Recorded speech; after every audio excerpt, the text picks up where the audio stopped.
સુદેવ કરીએ રા જીવનમાં ગોટળા હોય જાતે ને પૂળ શું કરીએ રા જીવનમાં ગડબડ હોય જાતે ને પૂળ સુલવ કરીએ રા દુનિયાના વિચાર બગડી કે લકસ વિચાર બગડી કે સુલવ કરીએ રે મન જીવનમાં ઘોટાળા થઈ જાતે ને પૂળ.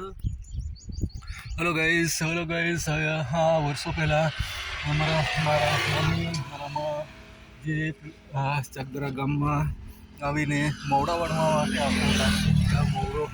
મોવડાનું ઝાડ, મોવડાનું વૃક્ષ અહીંયા ચાકદરામાં ત્યાંનું આવેલ છે.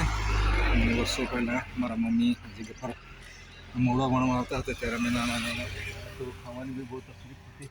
રાબડું પીવા પડતું હતું, મુશ્કેલથી રાબડું પણ ન મળતું હતું, એવી પરિસ્થિતિ હતી. આ જગ્યા પર આવો રોડ ન હતો ત્યારે તો અહીંયા બધા કબજી ખરાબ રસ્તો, પાથરાવાળો રસ્તો હતો. પણ અત્યારે